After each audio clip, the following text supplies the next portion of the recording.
பூஜை சிரிப்புன்னு கோவில் மாதிரி இருந்த வீடு ஆதிரா வந்ததுக்கு அப்புறம் எப்பவும் சத்தம் சண்டைன்னு போர்க்களமா இருக்கு. ஐயோ, இப்படி எல்லாம் பண்ணா அவளை வீட்டுல வச்சுக்க மாட்டாங்களே சுபத்ரா. சரிதான், ஆனா என்ன, உங்க பொண்ணால இது வரைக்கும் பொய் சொல்லாதனா தினமும் பொய் சொல்றேன். அம்மா கிட்ட கூட நடிக்க வேண்டியதா இருக்கு. இவளால எப்போ என்ன பிரச்சனை வரும்ன்ற டென்ஷன்ல 6 மாசம் உங்க பொண்ண பாத்துக்கிறதுக்குள்ள என் உடம்பு ஒண்ணு இல்லாம போயிடுமோன்னு பயமா இருக்கு.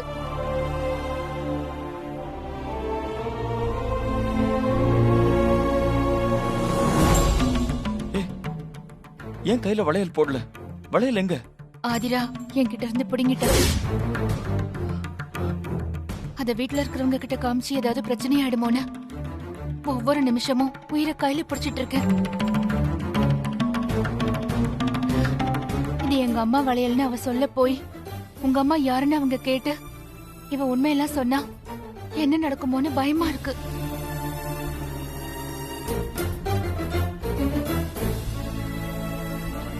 மேடம், டைம் முடிஞ்சு போச்சு, கிளம்புங்க.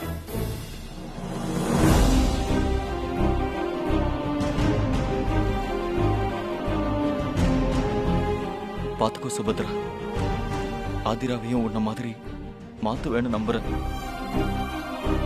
அது கஷ்டமான விஷயம்தான், ஆனா நீ நினைச்சா செஞ்சிருவேன்னு எனக்கு தெரியும். Please please Subhadra. டைம் முடிஞ்சிச்சு, வாங்க.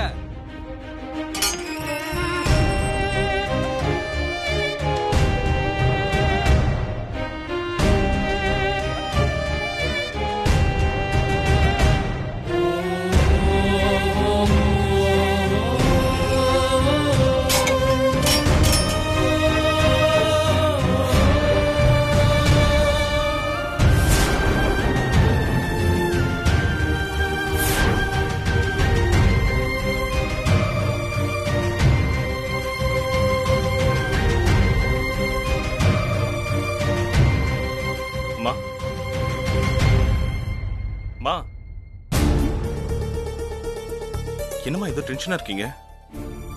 ஒண்ணுல திருமாரா, சாரதாமா எனக்கு ஆசாசியா நகை வளையல் எல்லாம் கொடுத்திருந்தாங்க. ஆனா வளையல பாத்துட்டு ஆதிரா அவங்க அம்மாவோட வளையல்னு சொல்லி என் கையில இருந்து கழட்டிட்டா. இப்ப என் கையில வளையல் இல்லைன்னு தெரிஞ்சா அம்மா கோவப்படுவாங்க. மத்தவங்க என்ன சொல்லுவாங்களோன்னு பயமா இருக்கு. ஊர் உலகத்துல அவன் பெரிய பெரிய தப்பெல்லாம் பண்ணிட்டு பெரிய மனுஷன் மாதிரி எந்த பயமும் இல்லாம சுத்திட்டு இருக்காங்க. ஆனா நீங்க என்னடானா எல்லாருக்கும் நல்லது நினைச்சிட்டு அதை யாராவது தப்பா எடுத்துக்குவாங்களோ நினைச்சு பயந்துட்டு இருக்கீங்க. கொஞ்சம் மாறுங்கம்மா. நீங்க எப்பவும் சந்தோஷமா இருக்கணும். இந்த மாதிரி மத்தவங்களுக்கு பயந்துட்டு இருக்காதீங்கம்மா. சுபத்ரா யாருக்கு பயந்துட்டு இருக்கா? எதுக்கு பயந்துட்டு இருக்கா?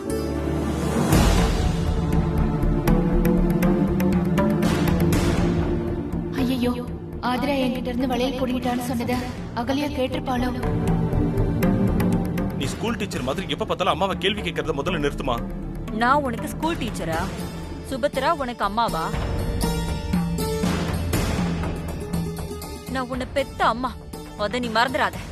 நீ என்ன பெத்த அம்மா தான், ஆனா அவங்க என்ன வளர்த்த அம்மா.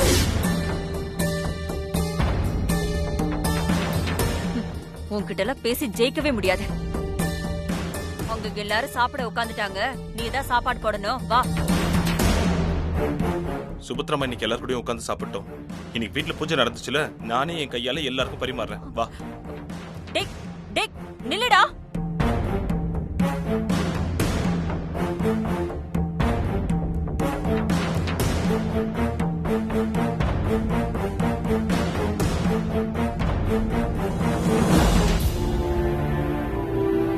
ஏய் இருங்க இருங்க.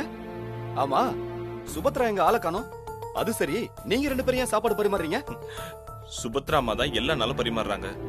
இன்னைக்கு ஒரு நாள் நாங்க பரிமாறுறோம். அவங்க உட்காந்து சாப்பிட்டோம். ஆம்பளைங்க வீட்டு வேலை செய்யக்கூடாதுன்னு யாராவது சொல்லிருக்காங்களா? இல்ல, பரிமாறு.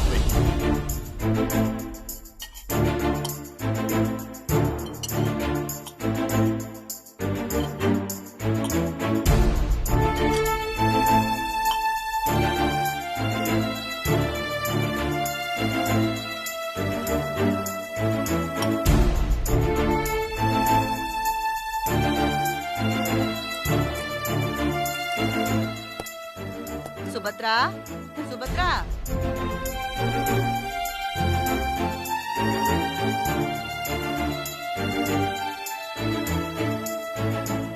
வா சுபத்ரா, நீயும் எல்லாரும் கூடயும் ஒன்னா உட்காந்து சாப்பிடுவா.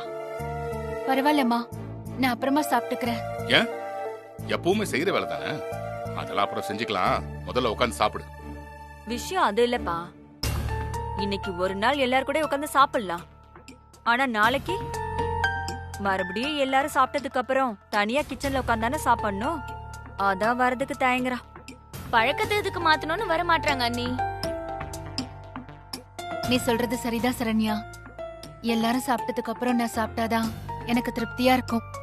எனக்கு அப்படியே பழகிடுச்சு. இவ்ளோ தூரம் சொல்றேன், மாட்டேன்னு சொல்றியேம்மா. வா வந்து உட்காரு. அது இல்லம்மா, சமையல் அறையில நிறைய வேலை இருக்கு. பாத்திரம் எல்லாம் போட்டபடியே கிடக்கு. சாப்பிட்டுட்டா திரும்பவும் வேலை செய்ய சங்கடமா இருக்கும். நான் எல்லாமே முடிச்சிட்டு சாப்பிட்டுக்கிறேம்மா. நீங்க சாப்பிடுங்கம்மா. நீ விடு சாரதா, சில பேர் என்ன சொன்னாலும் புரிஞ்சுக்க மாட்டாங்க. நீ சாப்பிடு. நீ எதுக்குமா நிக்கிற? நீ உள்ள போய் வேலையை பாரு. போ.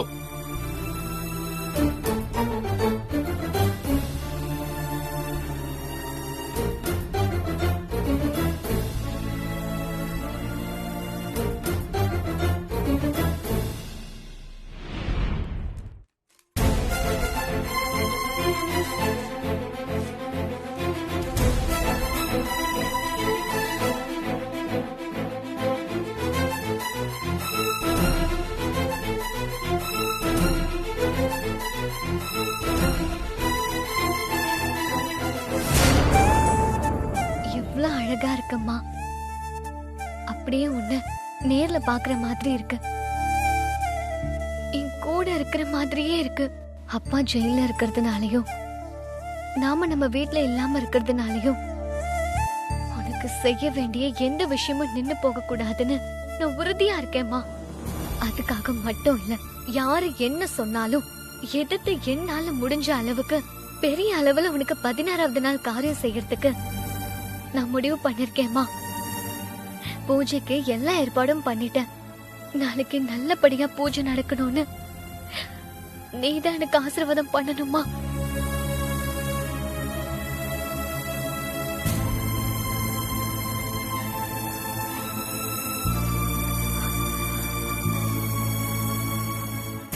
அம்மா, அந்த சுபத்ரா தான் வரா போல இருக்கு.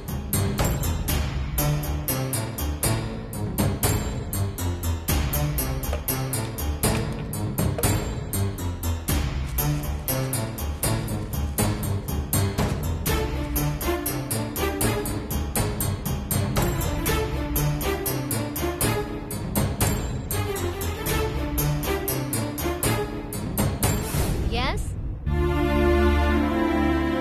என்ன பண்ற? என்னென்னமோ செய்யலான்னு யோசிக்கிறேன்.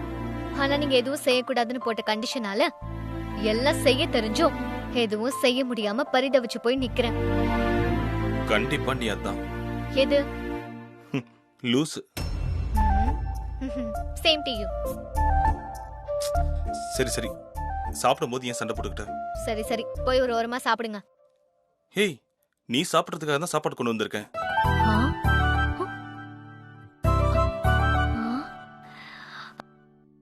மழை ஒண்ணும் வரலையே. திடீர்னு உங்ககிட்ட இப்படி ஒரு மாற்றமா? நீங்க அவ்வளவு நல்லவர் இல்லையே. இன்னைக்கு வீட்ல எல்லாருக்கும் நான் தான் சாப்பாடு பரிமாறினேன். நீ சாப்பிடாம இருப்பியன்னு உனக்கும் சாப்பாடு கொண்டு வந்தேன். இந்தா சாப்பிடு.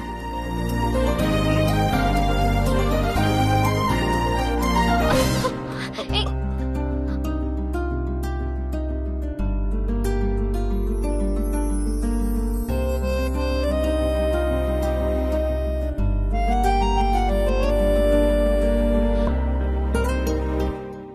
பரவாயில்லையே, கரெக்டா கேட்ச் பிடிச்சிட்ட. ம், நீங்களும் தான்.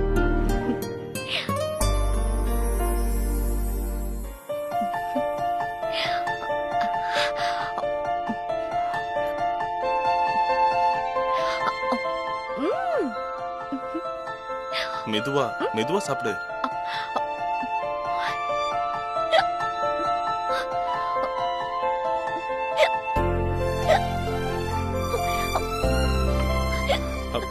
இந்த தண்ணி குடி.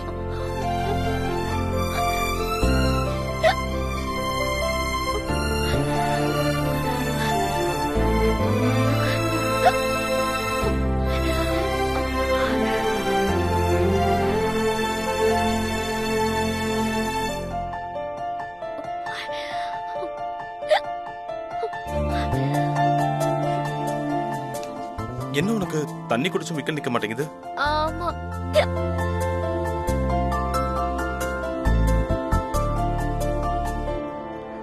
உண்மையை சொல்லு, நீ என்ன காதலிக்கிறதானே?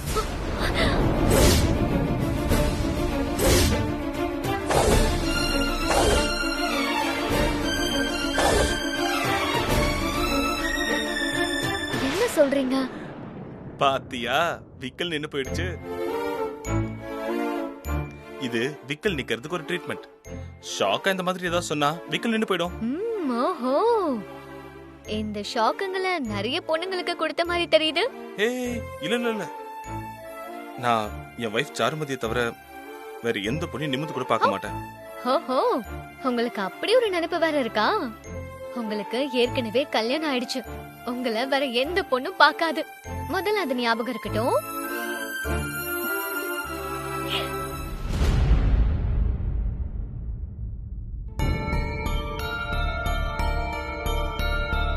சுபத்ரா என்கிட்ட எதையும் மறைக்கிறான்னு தோணுது சாரதா. திடீர்னு எங்கிருந்தோ ஒரு பொண்ணை கூட்டிட்டு வந்து வீட்டுல வச்சிருக்கா. கேட்டா சிநேகிதியோட மகன்னு சொல்றா. ஆனா அந்த புள்ளைய சொந்த மக மாதிரி கண்ணும் கருத்துமா பாத்துக்கிறா. அந்த பொண்ணு செய்யற பிரச்சனைக்கெல்லாம் இவ திட்டு வாங்கிட்டு இருக்கா. இவ ஏன் அவளுக்காக இவ்வளவு பொறுத்துக்கணும்? இல்ல சாரதா, எனக்கு என்னமோ சந்தேகமா தான் இருக்கு. சுபத்ரா முன்ன மாதிரி இல்லையோன்னு தான் தோணுது.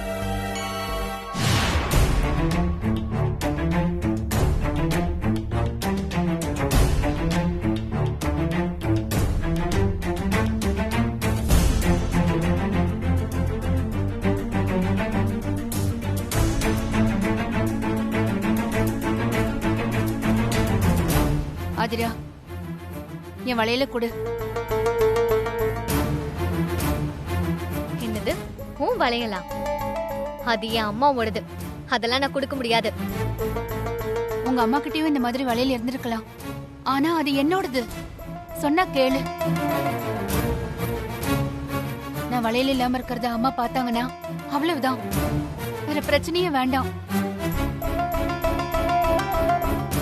உண்மை தெரிஞ்சா உன்னையும் இந்த வீட்டை விட்டு அனுப்பிடுவாங்க. உண்மைனா என்ன உண்மை?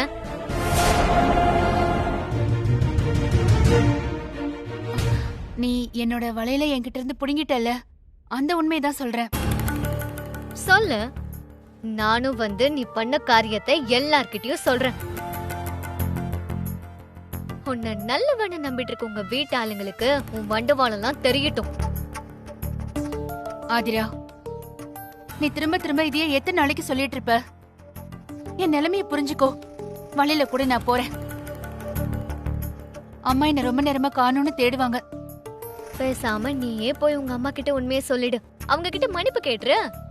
எல்லா ப்ராப்ளம்ஸும் சால்வ் ஆயிடும். நம்ம சுபத்ரா ரொம்ப நல்லவங்க. உங்களுக்கு நான் இத சொல்லி தெரிய வேண்டியது இல்லையேங்க. நீ சொல்றதும் சரிதான் சாரதா. ஆனா அவ இவ்வளவு நல்லவளா இருக்கிறது தான் பிரச்சனையே.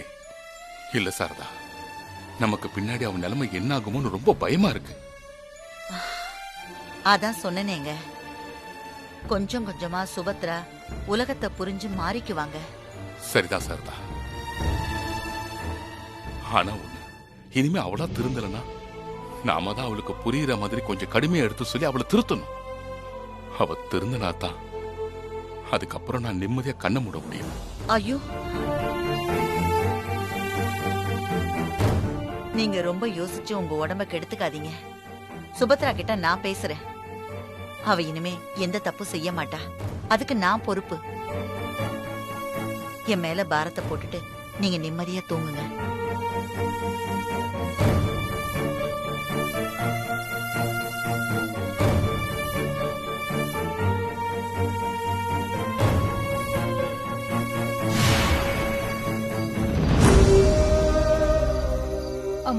கைய பார்த்தாங்கன்னா வழியில எங்கன்னு கேட்பாங்களே. ஆதிரா புடுங்கிட்டான்னு சொன்னா அவளை கூப்பிட்டு விசாரிப்பாங்க. அவ வந்து இது எங்க அம்மா வளையல்னு சொல்ல போய் வீட்டுல இருக்கிறவங்க உங்க அம்மா யாருன்னு கேட்டு உண்மை இல்லைன்னு தெரிஞ்சா அம்மா ஒரு நிமிஷம் கூட யோசிக்காம ஆதிராவை வீட்டை விட்டு வெளியே அனுப்பிடுவாங்க. ஐயோ, நான் என்ன செய்வேன்?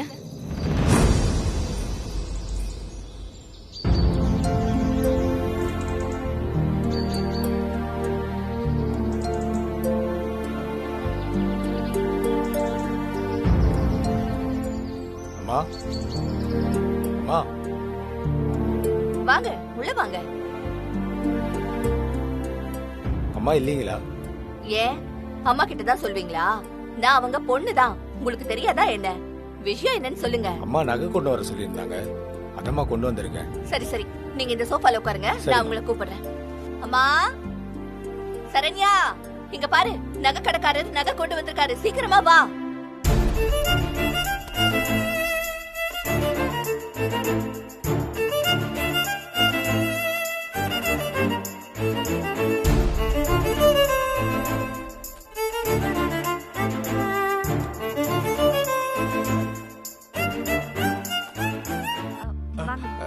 வணக்கம், உட்காருங்க.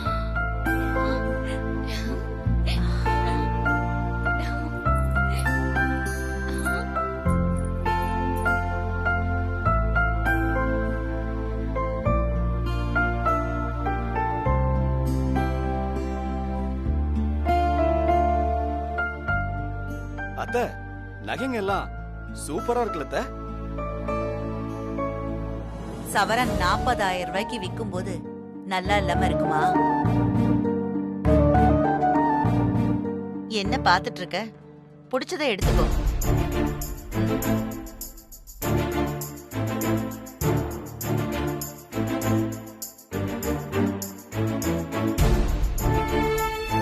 அக்கா, உன் டேஸ்ட் நானு இன்னைக்கு எல்லாருக்கும் தெரிய போகுது. உங்க அக்கா வேற இன்னைக்கு மௌன விரதம் இருக்கிறா. ஐயோ பாவம், எந்த நகை பிடிக்கும்னு வாயை திறந்து கூட சொல்ல முடியாது.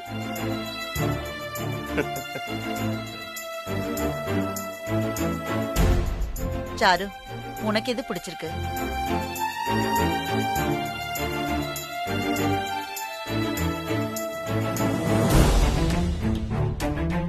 அத்தை, எனக்கு அந்த வளையல் ரொம்ப பிடிச்சிருக்கு. அதை எடுத்து கொடு. இது நல்லா இருக்குல்ல?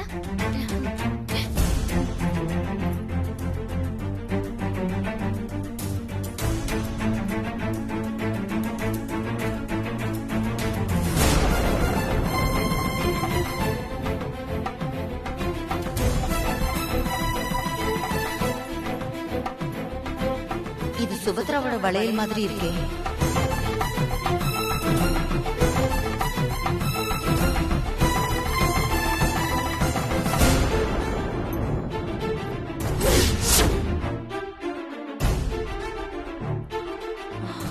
ஆறுமுகம், சொல்லுங்கம்மா. இந்த வளையல் நீங்க செஞ்சதுதானா? நாங்க செஞ்ச நகைதாம்மா, பாரம்பரியமான நகை, பழைய டிசைன்மா. இந்த வேலைப்பாடு இருக்கிற நகைங்க இப்ப கிடைக்காதுமா. அதான் அதை உருக்கிறதுக்கு மனசு இல்லாம புதுசா மெருகு போட்டு கொண்டு வந்திருக்கம்மா.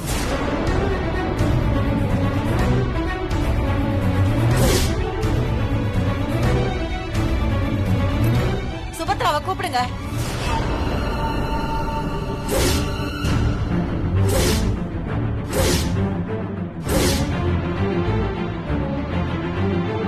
அண்ணா, ஒரு 10 நிமிஷம் வெளியே இருக்கீங்களா? ஒரு 10 நிமிஷம் ப்ளீஸ் வாங்க. சரிங்க தம்பி. சுபத்ரா, ஏ சுபத்ரா, அம்மா கூப்பிடுறாங்க, வா.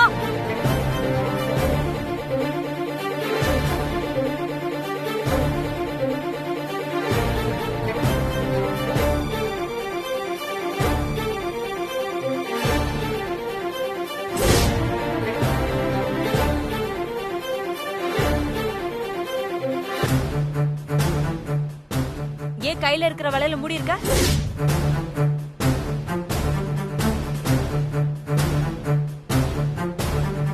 நீ கையில போட்டு இருக்கிற வளையல எல்லாரும் பாக்கணும்னு சொன்னாங்க, அதான் கூப்பிட்டேன்.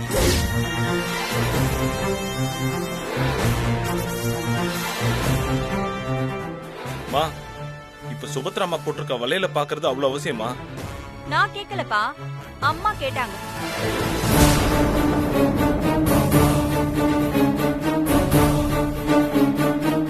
இப்ப நீ அந்த கையில போட்டிருக்கிற சேலையை எடு. கையில வளையல் இருக்கான்னு பாப்போம்.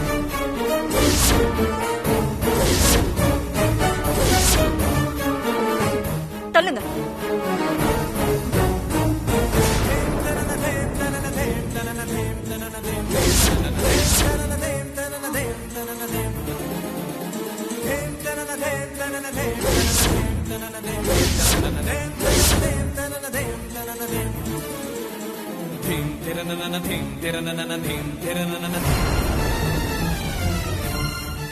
அம்மா, எதுக்குமா இப்படி பண்றீங்க? இப்படி பண்ணலனா உண்மை எப்படி வெளியே தெரிஞ்சிருக்கும்? உன் கையில இருந்த வளையல் என்னாச்சு சுபத்ரா?